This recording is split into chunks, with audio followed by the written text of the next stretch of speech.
Olá, eu sou Fabíola, psicóloga na Antúrio, e hoje eu estou aqui para conversar com você sobre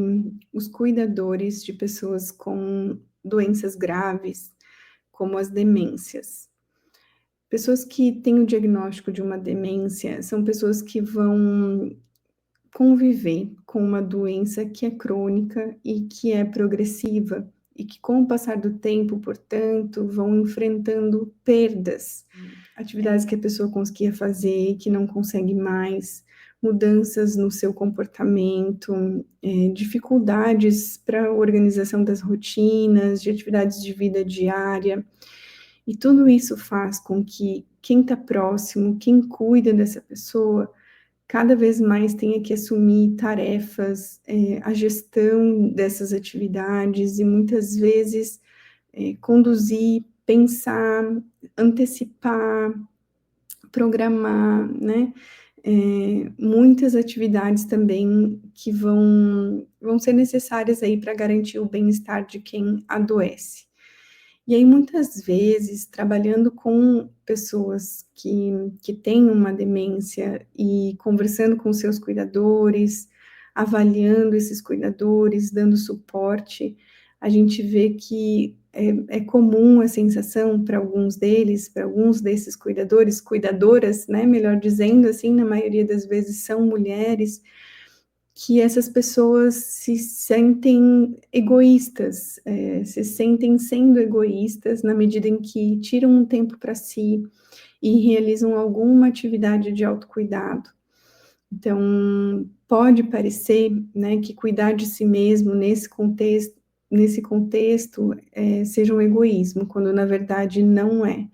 Pelo contrário, a gente, como profissional de saúde, cuidando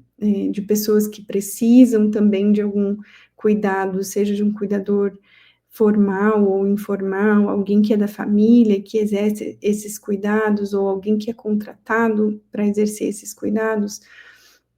a gente vê e sabe da importância, orienta e indica que os cuidadores se cuidem também, cuidem da sua saúde de um modo integral. Então, pensando aí nos aspectos físicos, nos aspectos emocionais, sociais, familiares, espirituais,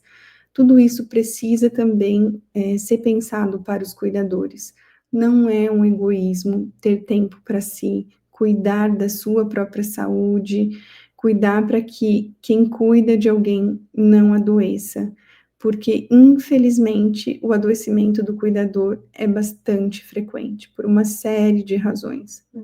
Muitas vezes porque esses cuidadores eles acabam sobrecarregados, eventualmente por estarem muito sozinhos nessa tarefa, porque são muitas vezes pessoas que abraçam aí nessa rotina de cuidar do outro, sem ter muito suporte, sem ter muito amparo, ou sem conseguir compartilhar essas responsabilidades com outras pessoas. Também porque muitas vezes nessas situações de adoecimento, a pessoa que adoece vai precisando cada vez mais de ajuda, de cuidado, de suporte no seu dia a dia, então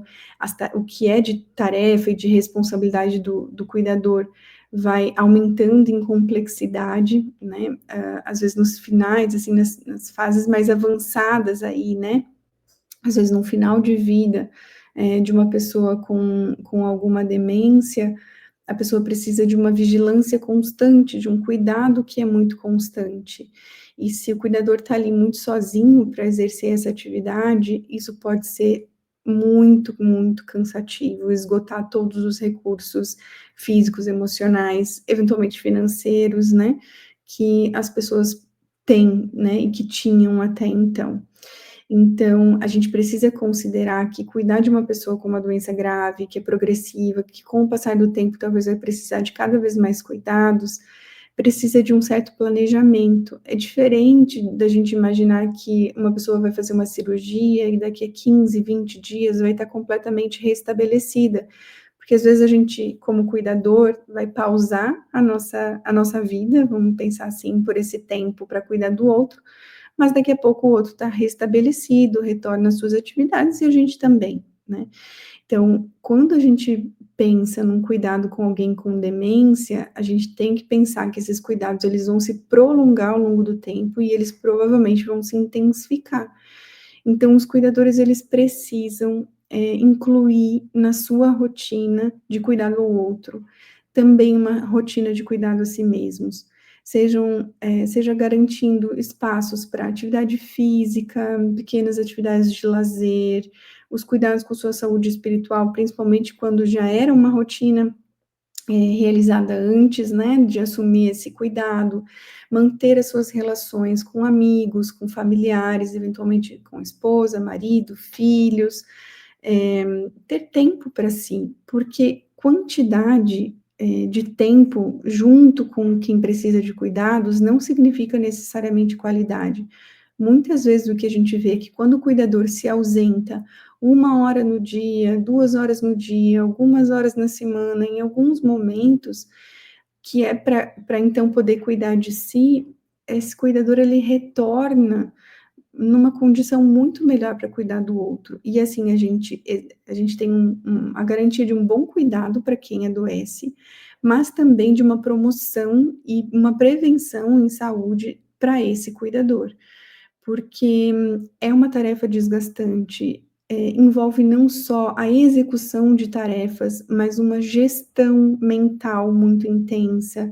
muitas preocupações, envolve o desgaste emocional, porque às vezes tem ali situações do cotidiano que são complexas de gerenciar, de lidar. Ao mesmo tempo, o cuidador também está testemunhando ali uma pessoa que está perdendo muitas vezes as suas capacidades, isso também tem um impacto emocional, tem os lutos aí para serem vividos durante esse processo, os lutos de quem adoece, mas os lutos também de quem acompanha. Então, tudo isso gera uma complexidade enorme em relação a esses cuidados. E isso vai desde situações simples do cotidiano até situações mais complexas. Situações simples de ter que estar ali, repetir coisas,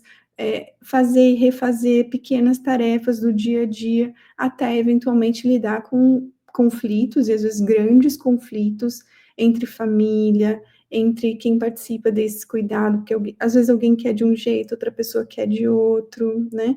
Então, às vezes envolve não dormir bem, também não se alimentar bem, não ter um tempo adequado para fazer as suas atividades também do dia a dia, muitas pressões, muitas expectativas.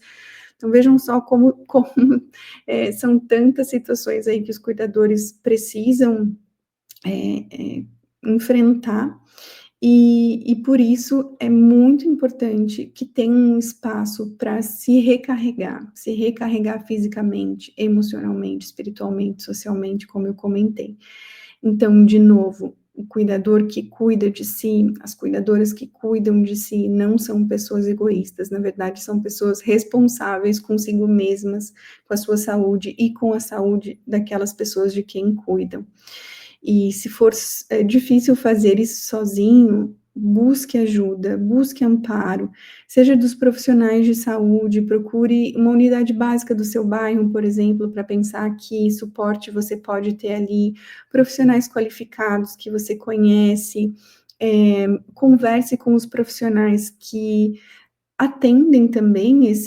essa pessoa que tá cuidando, né, do paciente, converse, explique, fale de si, peça um espaço também para falar de si, não tem problema. É muito importante você legitimar que você também tem necessidades, é muito importante você buscar os recursos que estão ao seu alcance para que você mantenha também a sua saúde. Busque ajuda profissional. E busque ajuda na comunidade, nas pessoas que estão à sua volta, diga que você está precisando também de suporte. A gente aqui está disponível também para esse diálogo, deixe seus comentários, as suas dúvidas, faça contato se necessário, mas não fique sozinho, não assuma sozinho ou sozinha a tarefa de cuidar de alguém, e principalmente lembre que cuidar de você é tão importante quanto cuidar do outro. Um abraço e até a próxima.